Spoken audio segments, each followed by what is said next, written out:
If you do not know how to become an abode of divine grace, there are other simpler ways of getting there. One simple way is to make your life into a giving. When I say a giving, I am not talking about… It is not to be understood as an act, because giving as an act is a deception. Because what can you give? Everything that we have, including this body, we have taken from this planet. What we can give is only a paltry part of what we have taken. Giving as an act could be very deceptive and could turn ugly. But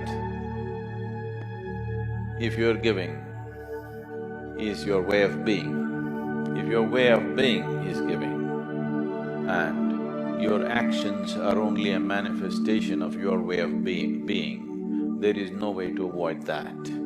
If you establish your way of giving,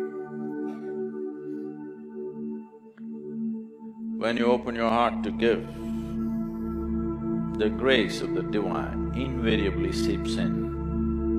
That's inevitable. It is not what you give which makes the difference. It is just that for some reason you opened yourself up. That's what makes the difference. If you do not know how to simply sit here and become a doorway to the divine,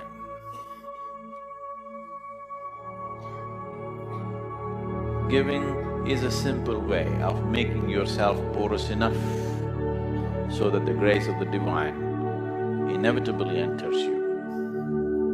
It is in setting boundaries that we have denied ourselves the possibility of the divine. Every time we hold back, we set boundaries. And when we set boundaries, we deny ourselves the ultimate possibility.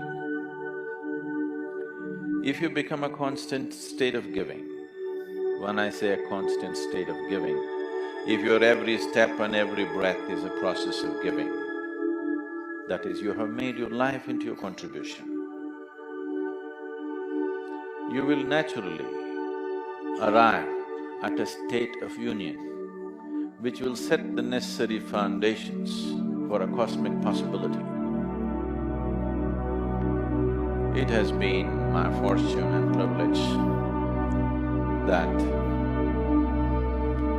at a very early age, I became a witness to a certain state of giving, a certain transaction which was beyond anybody's understanding who was there, including mine. I have told you, probably many of you, a few times, about my great-grandmother who lived up to be 113 years of age. Because she would never die, people thought she's a devil of a woman. She buried her husband, she buried all her children, a few of her grandchildren, and I think even a couple of her great-grandchildren. But she wouldn't die, 113 years of age. I have seen her in various kinds of states, but it is her sense of giving which needs to be looked at. In the mornings, if she was given breakfast, she would always go about giving away at least 2/3 of it to the ants and the birds and the squirrels, particularly to the ants. And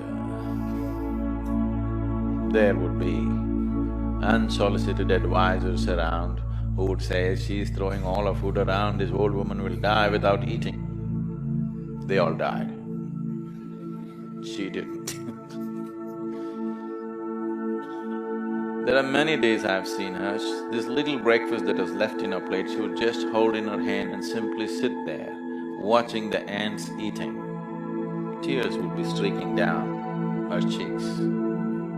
And when somebody asked, won't you eat? She would say, I'm full. I'm already full. I thought she has some kind of an emotional love affair with ants. I was only 3, 4, 5 years of age. She was well over 100.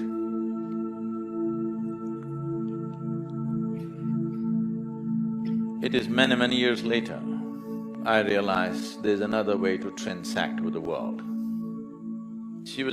If the ants ate, she was being nourished. A logical mind would never understand this. This would look like rubbish to a thinking mind. But she was nourished like this. It is this nourishment which gave her an extraordinary longevity. Life happens in many ways. Your nourishment is not just through the food that you eat. Even now, only 25 to 30% of the nourishment comes from the food that you eat. The rest of it is the air that you breathe, the water that you drink, and the sunlight. Without these things, you will dissipate. So giving is… First, I want you to understand, you have come with nothing, so you cannot give. We're just trying to deceive the Creator. We are giving. There's nothing to give. We just act it out. He also kind of plays along, so it's okay. We are playing a game.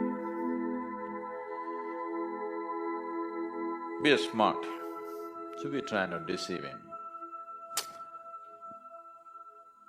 But he's intelligent, so he plays along. He's wise, so he plays along.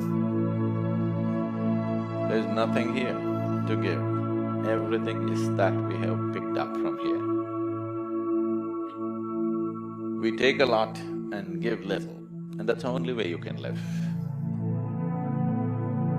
Doesn't matter how much you give, what you have taken is bigger than what you have given, always. That's the only way life can be.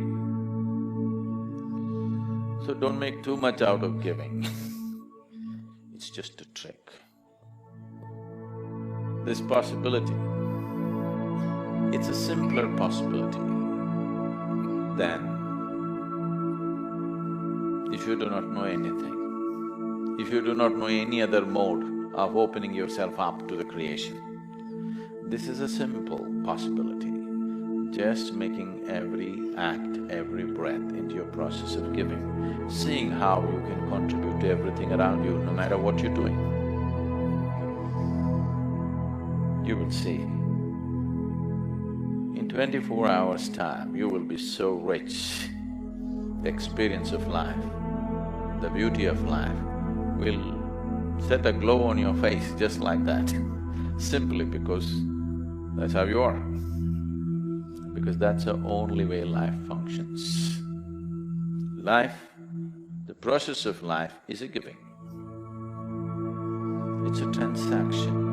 In every giving, there is a taking. It is just that you ignore the taking. That's all. Not that there is no taking. There is taking. We are taking more than we are giving.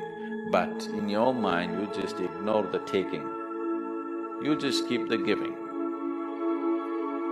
Because you don't have to take, it'll be pushed into you. The process of life is a giving. It's a transaction. In every giving, there is a taking. It is just that you ignore the taking. That's all. Not that there is no taking. There is taking. We are taking more than we are giving. But in your mind, you just ignore the taking. You just keep the giving. because you don't have to take, it'll be pushed into you.